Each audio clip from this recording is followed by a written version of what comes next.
Welcome back to ASK classes. जैसे कि आपको पता है कि यूट्यूब में कहीं कोई पेपर वायरल हो नहीं रहा, लीक नहीं हो रहा है, तो हमें ज़्यादातर फोकस करना चाहिए अपने पढ़ाई की तरफ और हमें ज़्यादा से ज़्यादा पढ़ाई करनी चाहिए। और सच में कह रहा हूँ, पढ़ाई करने में ही सार है, बाकी सब कुछ बेकार है। तो देखिए स्टूडेंट, हम आपके सामने video number first and second upload कर दिए हैं, जिसमें क्लास 11th के केमिस्ट्री मतलब रसायन के बहुत सारे आईएमपी क्वेश्चंस बता दिए हैं जो एग्जाम में आने हैं। बाकी आपके अर्धवार्षिक परीक्षा का सिलेबस कुछ इस प्रकार से है। अध्याय 1 से लेकर के सब कुछ आ रहा है, केवल अध्याय 7 को छोड़ करके, मतलब सब में सर्कल है ना, सब कुछ आ रहा है, केवल अध्याय 7 नहीं आ रहा है। और मैंने 2 वीडियो बनाया है, जिसमें पहले वीडियो में 1, 2, 3 अध्याय को कवर किया है और दूसरे वीडियो में 4, 5 और 6 को कवर किया हूँ, 7वें को छोड़ दिया हूँ। और ये हमारा अंतिम वीडियो होगा जिसमें 8 और 9 को कवर करेंगे। अगर आप सारा कुछ बहुत अच्छे से देख लेते हो, यकीनन एग्जाम में बहुत ही अच्छा परफॉर्मेंस करने वाले हो। तो चलिए बिना टाइम वेस्ट किए सीधे जंप करते हैं अपने क्वेश्चंस की तरफ। 2 नंबर, 3 नंबर और 4 नंबर के कौन कौन से प्रश्न बनेंगे उसको देखते हैं। मैं लिमिटेड क्वेश्चन ही बताऊंगा, ज़्यादा नहीं बताऊंगा, है ना। मात्र आपको 10 से 15 प्रश्न बताऊंगा और उसी में से क्वेश्चन देखने को मिलेगा। ओके, तो हम सीधे जंप करते हैं 126 की तरफ, पेज नंबर 126, और देखते हैं किस प्रकार से क्वेश्चंस रखा गया है। तो यहाँ से स्टार्ट होता है। अच्छा, जिसके पास परीक्षा बोध या परीक्षा अध्ययन है ओपन करके बैठ लीजिए, टिक करते जाइएगा। जिसके पास नहीं है वो स्क्रीनशॉट ले लेना, है ना। ये भी एक अच्छा तरीका है स्क्रीनशॉट लेने की पढ़ाई करने का। चलिए, तो ये रहा अध्याय नंबर 8, कार्बन रसायन, कुछ आधारभूत सिद्धांत एवं तकनीकी। इसको मैं थोड़ी जूम करता हूं ताकि आपका ध्यान टोटल ऑन स्क्रीन होना चाहिए। ठीक है, तो यहाँ से ओटी जितने भी क्वेश्चन है ना, इसकी मैं बात नहीं करूंगा। हम सीधे 2 अंक के प्रश्न में आते हैं और शुरू करते हैं अपने क्वेश्चंस को। देखो, सबसे पहले यहाँ पर प्रश्न क्या कह रहा है कि जैसे ये एक अणु दे देगा, ठीक है, इसमें कितने और सिग्मा पाई बंध है, ऐसे कभी नहीं पूछता है, बस नॉलेज के लिए देख लेना। ठीक है, बाकी ऐसे क्वेश्चंस नहीं आते हैं एग्जाम में। ठीक, जैसे देखो क्या कहता है, निम्नलिखित यौगिकों के आवंधन रेखा सूत्र लिखो। ठीक है, मतलब ये जो लिखा है ना, आइसोप्रोपिल अल्कोहल, इसे तुम्हें इस प्रकार से लिखना है। मतलब ऐसा कह सकते हैं कि तुम्हें रासायनिक सूत्र में लिखना है। ठीक है, ऐसा हम कह सकते हैं आवंध सूत्र में। ठीक, और कभी कभी क्या देता है, ऐसे दे देगा तो बोलेगा इसका ऐसे नाम लिखो, जिसे तुम आईयूपीएससी भी कहते हो। ठीक, तो ऐसे क्वेश्चंस बनते हैं एग्जाम में। तो ऐसे क्वेश्चंस की एक बार प्रैक्टिस जरूर करना। तो आप इसका स्क्रीनशॉट ले लो, ज़्यादा नहीं, ये मात्र 2 नंबर के एक क्वेश्चन आता है। ठीक, तो अभी तो ये सब छोड़ते हैं। हाँ, अब यहाँ से हमारी क्लासेस होती है स्टार्ट। सबसे पहले हमें बहुत अच्छे से पढ़ना है कि स्थान समवायवता का उदाहरण दीजिए। ठीक है, ये स्थान समवायवता क्या है और ये रहा इसका एग्जाम्पल। तो ये हमें अच्छे से एग्जाम में लिख के आना है। ठीक है, तो आप इसका स्क्रीनशॉट ले लो। नेक्स्ट हमारा क्या कह रहा है, नेक्स्ट कह रहा है प्रश्न नंबर 10। 10वां नंबर कहता है कि आईयूपीएसी नाम लिखो। ठीक है, आपको ये दे देगा कि CH3CHOH को क्या कहते हैं। ठीक है, तो इथेनॉल है ये। ठीक, इस प्रकार से आईयूपीएसी नाम लिखना है। तो आईयूपीएसी नाम वाले नाम लिखने के लिए क्वेश्चन आएगा और ये क्वेश्चन 4 नंबर में भी आ सकता है, इस चीज को ध्यान रखिएगा। ठीक, बाकी यहाँ से कुछ नहीं आएगा, इन सारे सब कुछ छोड़ दो, कोई मतलब नहीं है, हमें समय व्यर्थ नहीं करना है। चलो आगे बढ़ते हैं। नेक्स्ट क्वेश्चन रहा प्रश्न क्रमांक 15 कि इलेक्ट्रॉन स्नेही तथा नाभिक स्नेही क्या है, इसका एग्जाम्पल देना है। ये रहा आपके सामने इलेक्ट्रॉन स्नेही अभिकर्मक। ठीक है, वे अभिकर्मक जो इलेक्ट्रॉन के प्रति बंधुता रखते हैं उसे इलेक्ट्रॉन स्नेही कहते हैं। ठीक है, एंड ये तुम्हारे एग्जाम में देखने को मिलेगा। नाभिक स्नेही क्या कहलाता है, वे अभिकर्मक जो नाभिक के द्वारा आकर्षित होते हैं या नाभिक के प्रति बंधुता रखते हैं उसे नाभिक स्नेही अभिकर्मक कहते हैं। आगे बढ़ते हैं। नेक्स्ट क्या कह रहा है कि निम्न को समझाइए, क्रियात्मक समूह, अनुनाद, प्रेरक प्रभाव और कार्बन ऋणायन। ठीक, तो ये चीज हमें लिखना है, हमारे एग्जाम में देखने को मिलेगा। तो ये चीज हो गया एंड ये 15 नंबर, 15 और 16 दोनों को अच्छे से तैयार कर लीजिए। चलो आगे बढ़ते हैं नेक्स्ट। और यहाँ से क्या कुछ बन सकता है, तो जी नहीं, कुछ नहीं बनेगा। ठीक है, आगे बढ़ते हैं। हमारा नेक्स्ट 23वां नंबर कह रहा है कि कार्बनिक यौगिक के तत्वों के परिरक्षण हेतु सोडियम निष्कर्षण क्यों बनाया जाता है। ठीक है, ये हमारे एग्जाम में देखने को मिलेगा एंड ये रहा। ठीक, तो आप इसका भी फोटो क्लिक कर लीजिए। ठीक है, चलिए आगे बढ़ते हैं नेक्स्ट क्वेश्चन की तरफ।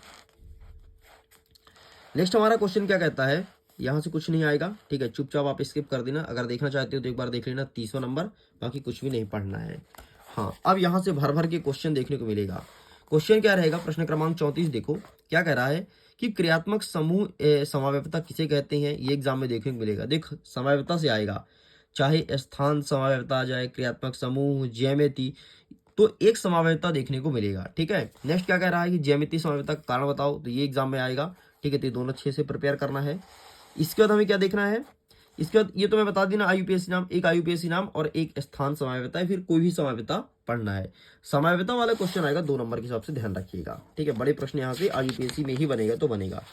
चलो आगे बढ़ते हैं नेक्स्ट क्वेश्चन। अब हम आ गए दीर्घ उत्तरीय प्रश्न में। जितने भी हो सकते हैं छोटे छोटे मैंने टिक करा दिए, इसके बाहर मत पढ़ना, कुछ नहीं आएगा। इंपॉर्टेंट मैंने बता दिया, लेकिन अगर तुम्हारे पास समय है कि ठीक है सर और पढ़ लेते हैं तो पढ़ सकते हो।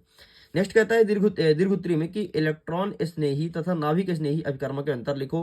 तो ये रहा तुम्हारे साथ अंतर कितना, केवल 4 याद करना है, ठीक है, ज्यादा मत करना, 4 याद कर लेना। अब 4 भी याद ना कर पाओगे तो फिर गड़बड़ वाली बात है भाई, लेकिन 4 याद करना ही करना है। आगे बढ़ते हैं नेक्स्ट क्वेश्चन की तरफ। नेक्स्ट हमारा चौथा नंबर कहता है कि प्रेरणिक प्रभाव किसे कहते हैं, इसके क्या उपयोग हैं, ठीक है। तो ये रहा प्रेरणिक प्रभाव एंड ये रहा इसके उपयोग, ऋणात्मक प्रेरणिक, धनात्मक प्रेरणिक, ठीक है। तो ये तुम्हें पढ़ना है, बस इतना तुम्हें कंप्लीट करना है, ठीक है। ये इसके प्रकार हो गए। चलो आगे बढ़ते हैं नेक्स्ट। यहाँ से कुछ बनेगा तो जी नहीं, कुछ नहीं बनेगा। यहाँ से चित्र वित्र वाले कोई क्वेश्चन नहीं आएंगे, ठीक है, कभी नहीं पूछा तो इस बार भी नहीं आएगा, ठीक है। एंड अब तुम्हें ये देखना है ये वाला क्वेश्चन, कार्बेनियम आयन का संक्षिप्त टिप्पणी लिखिए। ये वाला क्वेश्चन देख लीजिएगा, कार्बेनियम आयन वाला। एंड ये रहा तुम्हारे सामने, आप इसका स्क्रीनशॉट ले लो, ये क्वेश्चन अच्छे से प्रिपेयर करना है। आगे बढ़ते हैं। नेक्स्ट कह रहा है दूसरा नंबर की इलेक्ट्रोमेरिक प्रभाव क्या है, इस पर संक्षिप्त टिप्पणी लिखो। तो ये रहा तुम्हारे सामने इलेक्ट्रोमेरिक प्रभाव। नेक्स्ट कहता है कि प्रेरणिक प्रभाव तथा इलेक्ट्रोमेरिक प्रभाव में अंतर लिखिए। तो ये रहा आपके सामने, एक साइड प्रेरणिक, दूसरा साइड इलेक्ट्रोमेरिक, ठीक है। इसका भी फोटो क्लिक कर लीजिए। चलो आगे बढ़ते हैं नेक्स्ट क्वेश्चन। नेक्स्ट हमारे एग्जाम में आएगा कि अन्नाद का क्या प्रभाव है। ये सारे क्वेश्चन देखने को मिलेगा, मतलब ये इस 2 पेज बहुत ज्यादा इंपॉर्टेंट है, यहाँ से भर भर के क्वेश्चन आएंगे, ठीक है। तो ये अन्नाद क्या है, इसका भी फोटो क्लिक कर लो, ठीक है। चलो जी आगे बढ़ते हैं, बाकी यहाँ से कुछ भी नहीं आएगा, आप इन सबको हटा दीजिए, ठीक। चलिए नेक्स्ट क्वेश्चन देखना है आपको, प्रश्न क्रमांक 11 कि मुक्त मूलक क्या है और इसके स्थायित्व का क्रम क्या होता है। तो ये मुक्त मूलक लिखा गया है, इसके स्थायित्व का क्रम भी लिखा गया है, तो ये हमारे एग्जाम में देखने को मिलेगा। और बड़े वाले क्वेश्चन है, 4 नंबर का प्रश्न देखने को मिलेगा, तो तैयार अच्छे से कर लेना, ठीक। तो चलो इस प्रकार से हमारा ये अध्याय होता है खत्म। आगे नेक्स्ट अध्याय हाइड्रोकार्बन। हाइड्रोकार्बन से ज्यादा क्वेश्चन नहीं आएगा, ज्यादा इंपॉर्टेंट आपके लिए अध्याय 8 ही था। जैसे कि मैंने बताया था ना पहले कि अध्याय 2 बहुत ज्यादा इंपॉर्टेंट है, क्वेश्चन आएगा। तो हाइड्रोकार्बन ज्यादा नहीं आएगा, छोटे छोटे प्रश्न ही बनेंगे। तो देख लेते हैं कौन कौन से बनेंगे। सबसे पहले तुम्हें देखना है फ्रीडल क्रॉफ्ट अभिक्रिया क्या है, अच्छे से रट लेना, मैं बहुत अच्छे से बोल रहा हूँ, फ्रीडल क्रॉफ्ट अच्छे से रट लेना, एग्जाम में देखने को मिलेगा। इसके ऊपर एक और दिया है बी हाइड्रोहाइलोजनीकरण, इसे भी अच्छे से रट लेना। तो ये 2 प्रश्न यहाँ से तुम्हें तैयार करना है। बाकी ये जो दिया है ना, ये ज्यामिति समावेता कुछ नहीं पढ़ना है, कुछ नहीं आएगा। ये डाइन साइंस दिया है, कुछ नहीं करना है, ठीक है। चलो हाँ, हकल का नियम क्या है ये देख लीजिएगा, ये 3 प्रश्न हुए, ठीक है।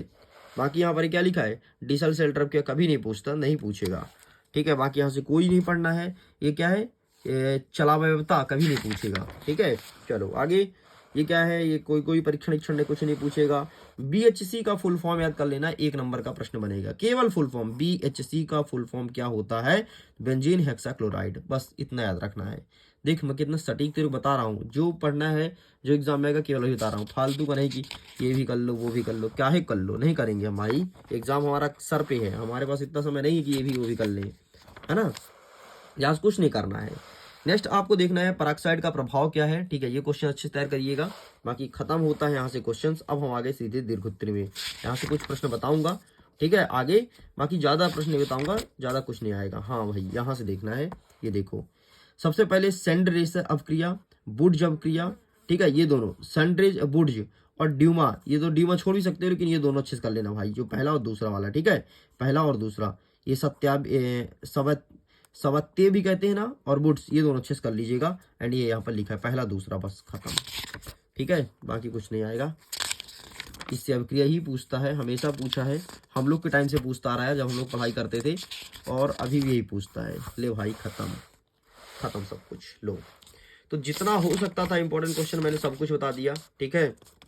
अच्छा कभी कभी ये ऐसे पूछ लेता है नाइट्रोजनीकरण, तो 1-2 क्वेश्चन ऐसे आएंगे, ठीक है। समय रहे तो देख लेना, नहीं है समय कोई दिक्कत नहीं। मैंने बहुत ही महत्वपूर्ण प्रश्न बता दिया है जो एग्जाम में हर बार रिपीट होते हैं, बार बार रिपीट होते हैं, और जो रिपीट होने की संभावना भी है। ओके स्टूडेंट्स, तो इस प्रकार से ये रहा वीडियो के एंड। वीडियो पसंद आए तो वीडियो को लाइक करिएगा, मित्रों तक शेयर जरूर कीजिएगा। पहली बार आए हैं तो एसके को सब्सक्राइब करके रखिए। ऐसे ही कंटेंट लाते रहता हूँ और आपके एग्जाम के पहले भी बहुत कुछ हेल्प करते रहता हूँ। ओके, वीडियो को एंड करता हूँ। Thanks for watching, bye.